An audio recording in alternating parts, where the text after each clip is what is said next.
ಎಲ್ಲರಿಗೂ ನಮಸ್ಕಾರ. ನಾನು ಡಾಕ್ಟರ್ ಕೌಶಿಕ್ ಉರಾಳ ಹೆಚ್, ಸಹ ಪ್ರಾಧ್ಯಾಪಕ, ಮಕ್ಕಳ ಮಧುಮೇಹ ಮತ್ತು ಹಾರ್ಮೋನ್ ತಜ್ಞ, ಪೀಡಿಯಾಟ್ರಿಕ್ ಎಂಡೋಕ್ರಿನಾಲಜಿಸ್ಟ್, ಮಕ್ಕಳ ವಿಭಾಗ, ಕಸ್ತೂರ್ಬಾ ಆಸ್ಪತ್ರೆ ಮತ್ತು ಮೆಡಿಕಲ್ ಕಾಲೇಜ್, ಮಣಿಪಾಲ.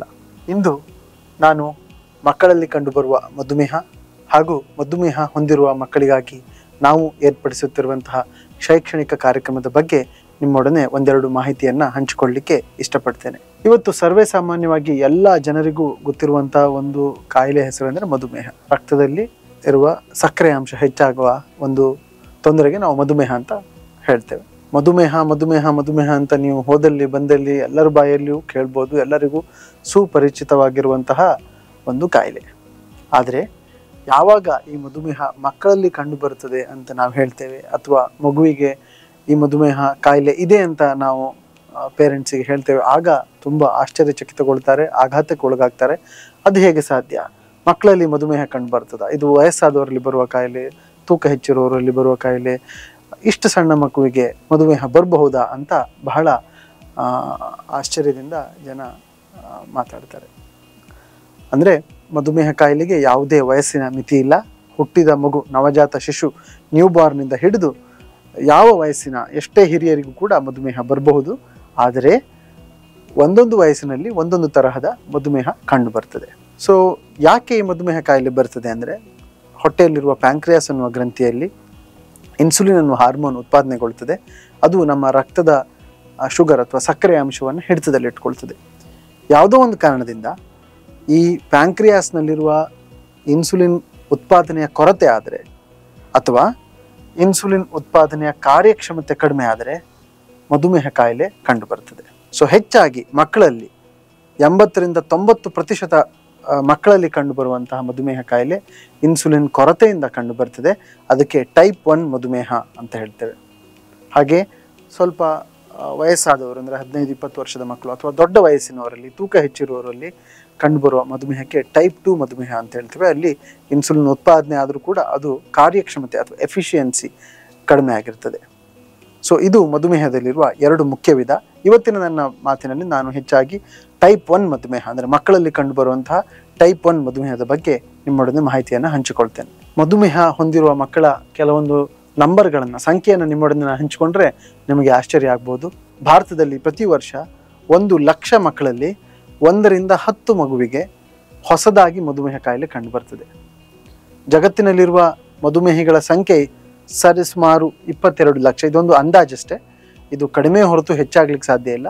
22 ಲಕ್ಷ ಅಂತಿದ್ರೆ ಅದರಲ್ಲಿ ಭಾರತದಲ್ಲಿಯೇ 9 ಲಕ್ಷ ಮಂದಿ ಟೈಪ್ 1 ಮಧುಮೇಹ ಹೊಂದಿರೋರು ಇದ್ದಾರೆ.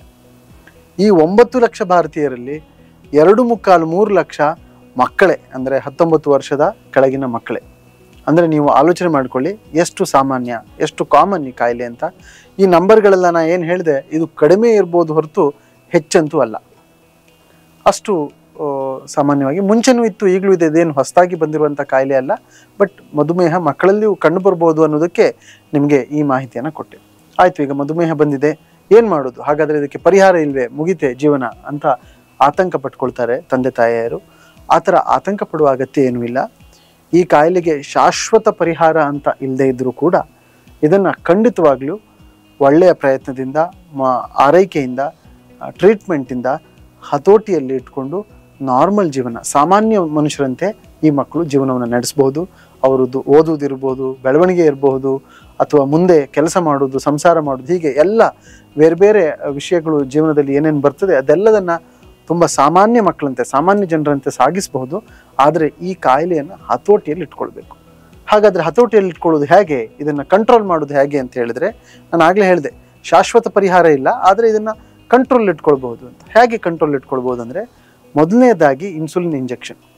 ಟೈಪ್ 1 ಮಧುಮೇಹಕ್ಕೆ ಇನ್ಸುಲಿನ್ ಇಂಜೆಕ್ಷನ್ ಹೊರತಾಗಿ ಬೇರೆ ಯಾವುದೇ ರೀತಿಯ ಟ್ರೀಟ್ಮೆಂಟ್ ಇಲ್ಲ.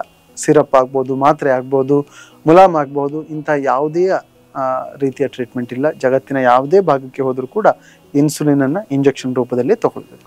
ಅದನ್ನು ನಿಯಮಿತವಾಗಿ ಊಟಕ್ಕಿಂತ ಮುಂಚೆ, ರಾತ್ರಿ ಅಥವಾ ಬೆಳಿಗ್ಗೆ ಸಮಯದಲ್ಲಿ 3-4 ಸರಿ ತಗೊಳ್ಬೇಕಾಗ್ತದೆ. ಕೆಲವು ಮಕ್ಕಳಿಗೆ 5 ಸರಿ ಕೂಡ ತಗೊಳ್ಬೇಕಾಗ್ತದೆ. ಇನ್ಸುಲಿನನ್ನು ನಿಯಮಿತವಾಗಿ ತೆಗೆದುಕೊಳ್ಬೇಕು. ಅದು ಮೊದಲನೆಯ ವಿಷಯ. ಎರಡನೇ ವಿಷಯ, ಆಹಾರದಲ್ಲಿನ ಸ್ವಲ್ಪ ಮಾಡಿಫಿಕೇಶನ್ ಅಥವಾ ವ್ಯತ್ಯಾಸಗಳನ್ನು ಮಾಡ್ಕೊಳ್ಬೇಕು. ಅಂದರೆ ಮಧುಮೇಹ ಹೊಂದಿರುವ ಮಕ್ಕಳಿಗೆ ಬೇರೆ ಆಹಾರ ಕೊಡಬೇಕು, ಅವರಿಗೆ ಅಡುಗೆ ಬೇರೆ ಮಾಡಬೇಕು, ನಾವೇ ಒಂದು ಬೇರೆ ಅಡುಗೆ ತಿನ್ನಬೇಕು ಅಂತಲ್ಲ. ಮನೆಯವರೆಲ್ಲರೂ ಸಾತ್ವಿಕವಾದಂತಹ ಕಡಿಮೆ ಸಕ್ಕರೆ ಮತ್ತು ಎಣ್ಣೆ ಅಂಶ ಇರುವಂತಹ ಆಹಾರ ಪದ್ಧತಿಯನ್ನು ರೂಢಿಸ್ಕೊಳ್ಬೇಕು. ಅದೇ ಮಧುಮೇಹಿಗಳಿಗೂ ಕೂಡ ಸೂಟ್ ಆಗ್ತದೆ. ಅಂದರೆ ನಾವು ತಿನ್ನುವ ಆಹಾರದಲ್ಲಿ ಸಕ್ಕರೆ ಮತ್ತು ಎಣ್ಣೆ ಅಂಶವನ್ನು ಕಡಿಮೆ ಮಾಡಿಕೊಳ್ಳುವ ಹಾಗೆ ಸ್ವಲ್ಪ ಮಾಡಿಫಿಕೇಶನ್ಸನ್ನು ಮಾಡ್ಕೊಳ್ಬೇಕಾಗ್ತದೆ.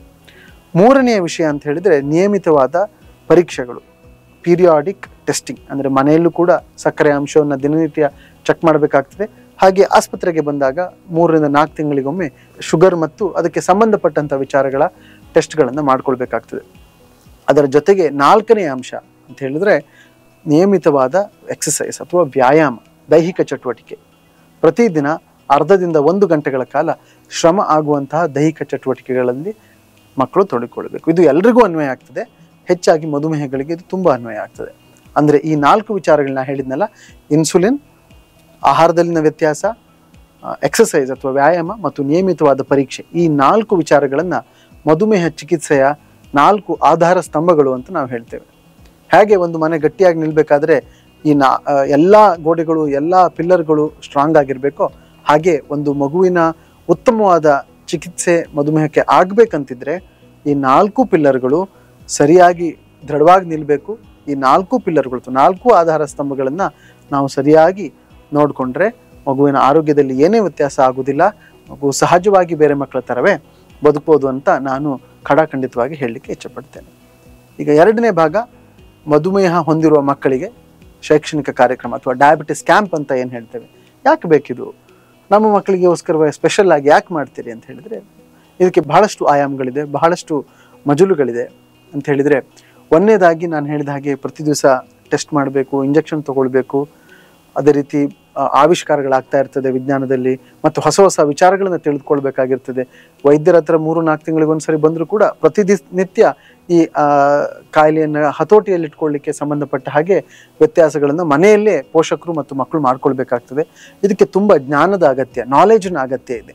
ನಾವು ಬಂದಾಗೆಲ್ಲ ಹೇಳ್ತಾ ಇರ್ತೇವೆ, ಆದರೂ ಕೂಡ ಒಮ್ಮೆ ಎಲ್ಲರನ್ನೂ ಕಲೆ ಹಾಕಿ ಅವರಿಗೆ ಕೆಲವೊಂದು ಆರೈಕೆಯ ಅಥವಾ ಕೇರ್ನಲ್ಲಿ ಬೇಕಾದಂಥ ವಿಚಾರಗಳನ್ನು ಪ್ರಚುರಪಡಿಸಲಿಕ್ಕೆ ಬೇರೆ ಬೇರೆ ಸ್ಪೆಷಲಿಸ್ಟ್ಗಳೇನಿರ್ತಾರೆ ಅವ್ರನ್ನೆಲ್ಲ ಒಂದೇ ಸೂರಿನಡಿ ತಂದು ಅವ್ರ ಮೂಲಕ ಹೆಚ್ಚಿನ ಮಾಹಿತಿಯನ್ನು ಕೊಡಲಿಕ್ಕೆ ಈ ಕಾರ್ಯಾಗಾರ ಅಥವಾ ಕ್ಯಾಂಪ್ ಹೆಲ್ಪ್ ಬರ್ತದೆ. ಅದಕ್ಕಿಂತ ಹೆಚ್ಚಾಗಿ ನಾನೇನು ಹೇಳೋದಂದರೆ, ತಂದೆ ತಾಯಿಯಂದರಿಗೆ ಮಕ್ಕಳಿಗೆ ಈ ವಿಚಾರಗಳನ್ನೆಲ್ಲ ನಾವು ದಿವಸ ಈ ಥರ ವ್ಯತ್ಯಾಸಗಳನ್ನು ಮಾಡಬೇಕು, ಮೆಡಿಸಿನ್ ತಗೊಳ್ಬೇಕು, ಆಹಾರದಲ್ಲಿ ವ್ಯತ್ಯಾಸ ಮಾಡಬೇಕು ಅಂದಾಗ ಅವ್ರಿಗೆ ಒಂಥರ ನೋವಿರ್ತದೆ, ಬಾಧೆ ಇರ್ತದೆ. ಏನಪ್ಪ ಇದು, ನಾವು ಸಹಜವಾಗಿ ಬದುಕಲಿಕ್ಕೆ ಆಗೋದಿಲ್ವಾ, ಎಲ್ಲರೂ ಎಷ್ಟು ಸ್ವಚ್ಛಂದವಾಗಿರ್ತಾರೆ, ನಾವು ಮಾತ್ರ ಯಾಕೆ ರೆಸ್ಟ್ರಿಕ್ಷನ್ಸ್ ಮಾಡಬೇಕು ಅಂತ ಬಹಳ ಬೇಸರ ಪಡ್ಕೊಳ್ತಾರೆ, ಖಿನ್ನತೆಗೆಲ್ಲ ಒಳಗಾಗ್ತಾರೆ.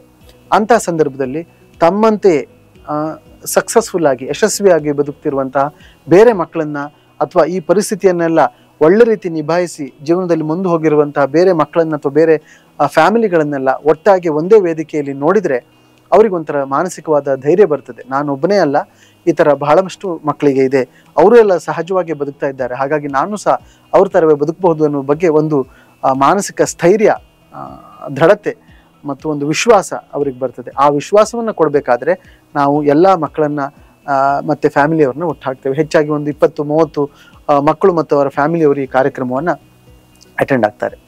ಅದೆಲ್ಲಕ್ಕಿಂತ ಹೆಚ್ಚಿನದ್ದು ಅಂತ ಹೇಳಿದರೆ, ಒಂದು ಮಕ್ಕಳಿಗೆ ಈ ಮೊನೋಟನಸ್ ವಿಚಾರಗಳಿಂದ ಒಂದು ಬಿಡುಗಡೆ. ಈಗ ಆಸ್ಪತ್ರೆಗೆ ಬರೋದು, ಮಣಿಪಾಲಕ್ಕೆ ಬರೋದು ಅಂದರೆ ಟೆಸ್ಟ್ ಮಾಡಿಸು, ಡಾಕ್ಟರ್ ಹತ್ರ ಹೋಗು, ಅವ್ರು ಯಾಕೆ ಹೆಚ್ಚಾಯಿತು, ಯಾಕೆ ಕಡಿಮೆ ಆಯಿತು, ಅದು ಯಾಕೆ ಹೀಗಾಯಿತು, ಇದು ಯಾಕೆ ಹೀಗೆ ಅಂತ ಅದೇ ಭಾವನೆಯಲ್ಲೇ ಒಂಥರ ಬೇಜಾರಲ್ಲೇ ಬರ್ತಾರೆ, ಎಷ್ಟು ಪ್ರಶ್ನೆಗಳಿಗೆ ಉತ್ತರ ಕೊಡಬೇಕು ಅಂತ. ಅಂತಹ ಒಂದು ಜಾಗದಲ್ಲಿ ನಮ್ಮ ಆಸ್ಪತ್ರೆಯಲ್ಲಿ ನಾವು ಆ ದಿವಸ ಈ ಟೆಸ್ಟ್ಗಳು ಅದನ್ನು ವಿಚಾರಗಳನ್ನೆಲ್ಲ ಮರೆತು ಅವರಿಗೆ ಬೇರೆ ಒಂದು ಹೊಸದಾದಂಥ ವಿಚಾರಗಳನ್ನು ಹೇಳಿಕೊಡೋದಕ್ಕೆ ಸಾಂಸ್ಕೃತಿಕ ಕಾರ್ಯಕ್ರಮಗಳು, ಮಕ್ಕಳಿಗೋಸ್ಕರ ಆಟೋಟಗಳು, ಸ್ಪರ್ಧೆಗಳು, ಡ್ಯಾನ್ಸು, ಈ ಥರ ವಿಚಾರಗಳನ್ನೆಲ್ಲ ಏರ್ಪಡಿಸಿ ಅವರಿಗೊಂದು ಮನಸ್ಸಿಗೆ ಉಲ್ಲಾಸವನ್ನು ಕೊಡುವ ಹಾಗೆ ಮಾಡಿ, ಅವರ ಮನೋವಿಕಸನಕ್ಕೆ ಸಹಾಯ ಮಾಡುವ ಹಾಗೆ ಮಾಡಿ, ಅವರ ಎಲ್ಲ ಒಂದು ತಲ್ಲಣಗಳೇನಿರ್ತದೆ ಅದನ್ನೆಲ್ಲ ತಣಿಸ್ಕೊಂಡು ಸಮಾಧಾನದಿಂದ ಒಂದು ದಿವಸ ಬೇರೆಯ ಒಂದು ಲೋಕಕ್ಕೆ ಪ್ರವೇಶಿಸಿ ಇನ್ನೂ ಹೆಚ್ಚಿನ ವಿಶ್ವಾಸವನ್ನು ಗಳಿಸ್ಕೊಂಡು ಉತ್ಸಾಹದಿಂದ ತಮ್ಮ ಆರೋಗ್ಯವನ್ನು ಕಾಪಾಡಿಕೊಳ್ಳಲಿಕ್ಕೆ ಒಂದು ಅವಕಾಶ ಮಾಡಿಕೊಡ್ಬೇಕು ಅಂತ ಈ ಕಾರ್ಯಕ್ರಮವನ್ನು ಮಧುಮೇಹ ಹೊಂದಿರುವ ಮಕ್ಕಳ ಕಾರ್ಯಾಗಾರ ಅಥವಾ ಡಯಾಬಿಟಿಸ್ ಕ್ಯಾಂಪನ್ನು ಹಮ್ಮಿಕೊಂಡಿದ್ದೇವೆ. ಇದು ಕಾಲಕ್ಕೆ ನಾವು ಮಾಡ್ತಾ ಇರ್ತೇವೆ.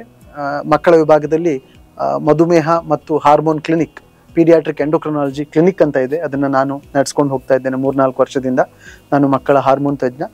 ನಮ್ಮ ಮಕ್ಕಳ ವಿಭಾಗದ ಈ ಮಧುಮೇಹ ಮತ್ತು ಮಕ್ಕಳ ಹಾರ್ಮೋನ್ ಕ್ಲಿನಿಕ್ ಜೊತೆಗೆ ಮೆಡಿಸಿನ್ ವಿಭಾಗದ ICMR ಯಂಗ್ ಡಯಾಬಿಟಿಸ್ ರಿಜಿಸ್ಟ್ರಿ ಅಂತ ಇದೆ. ಇದೆರಡೂ ವಿಭಾಗಗಳು ಜಂಟಿಯಾಗಿ ಆಯೋಜಿಸಿದ್ದೇವೆ.